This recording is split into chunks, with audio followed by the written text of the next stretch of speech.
Hello everyone, welcome to my channel Bangla রান্নাঘর with রুপালি। আশা করছি আপনারা যে যেখানেই আছেন সুস্থ আছেন, ভালো আছেন। আবার একটি নতুন রেসিপি নিয়ে হাজির হয়েছি। আজকের রেসিপি হলো গোলা কাবাব। খুবই সহজ পদ্ধতিতে এই গোলা কাবাবের রেসিপিটি তৈরি করে দেখাবো। চলুন রেসিপিটি বানানো শুরু করি।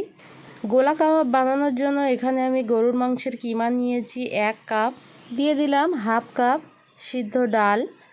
ডালটা ভিজিয়ে রেখে সিদ্ধ করে ঠান্ডা করে ব্লেন্ডারে দিয়ে ব্লেন্ড করে নিয়েছি। এরপর দিয়ে দেব কিছু গুঁড়ো মশলা। এখানে আছে 1 চা চামচ করে হলুদ, কাশ্মীরি লঙ্কা, স্বাদমতো লবণ, কাবাব মশলা, গরম মশলা, ভাজা জিরার গুঁড়ো আর ধনিয়া গুঁড়ো সবটাই 1 চা চামচ করে আছে। শুধু কাবাব মশলাটা হাফ চা চামচ আছে। দিয়ে দেব 1/3 কাপ পেঁয়াজ বেরেস্তা। এখানে কাঁচা পেঁয়াজও ইউজ করতে পারেন। দিয়ে দেব 1 টেবিল চামচ কাঁচামরিচ কুচি। দিয়ে দেব 1 চা চামচ পাতিলেবুর রস আর বেশ কিছুটা ধনিয়া পাতা কুচি, একটা ডিম। সব কিছু দেওয়ার পর হাত দিয়ে 10 মিনিট ধরে এই কাবাবটা মিশিয়ে নেব। মেশানো কাজটা অবশ্যই একটু সময় নিয়ে ভালো করে করবেন, তাহলে খুবই ভালো হয়। আর দিয়ে দেব এখানে 1/4 টিস্পুনের মতো বেকিং সোডা। বেকিং সোডাটা দেওয়ার কারণে এর ভিতরে খুবই সুন্দর একটা ফ্ল্যাপি ভাব হবে। এরপর কাবাবগুলো তৈরি করে নিচ্ছি। প্রথমে হাতে একটু পানি লাগিয়ে একটা বাদ দেওয়া পেন নিয়ে তাতে বেশ কিছুটা কাবাবের গোলা নিয়ে এইভাবে একটু লাগিয়ে নিলেই কিন্তু হয়ে যাবে। আর খুব সুন্দর করে কিন্তু একইভাবে সবগুলো কাবাব আমি রেডি করে নিচ্ছি, তারপর ফিরে আসছি। তো সবগুলো কাবাব আমার রেডি হয়ে গেছে। এবারে ভাজতে চলে যাব। কড়াইতে বেশ কিছুটা পরিমাণে রিফাইন তেল দিয়েছি। এটা আমি শ্যালো ফ্রাই করছি, আর এটা শ্যালো ফ্রাই করলে বেশি ভালো হয়। চুলার জাল মিডিয়াম টু লো এর মাঝামাঝি রেখে এপিট ওপিট করে খুব সুন্দর করে ভেজে তেল থেকে উঠিয়ে নিচ্ছি। কড়াইতে যে অবশিষ্ট তেলটা আছে ওই তেলের মধ্যে একটা বড় সাইজের পেঁয়াজ রিং স্লাইস করে কেটে দিয়ে দিলাম। পেঁয়াজের এই রিং স্লাইসটা একটু মোটা মোটা করে করবেন, তাহলে খুব ভালো হয়।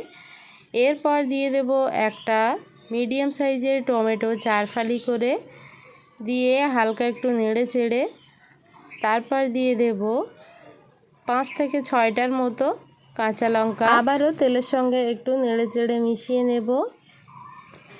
তারপর দিয়ে দেব হাফ চা চামচ চিলি ফ্লেক্স। দিয়ে দেব 1 টিস্পুন আমচুর পাউডার। সব কিছু আবারও খুব ভালো করে মিশিয়ে নেব।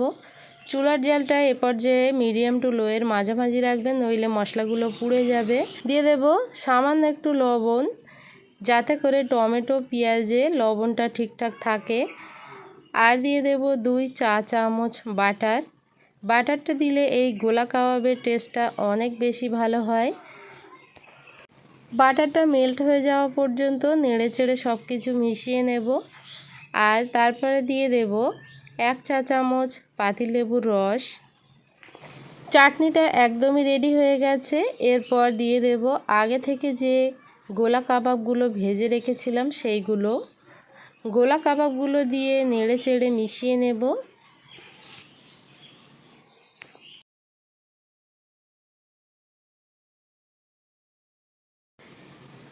এরপর দিয়ে দেব বেশ কিছুটা ধনিয়া পাতা কুচি।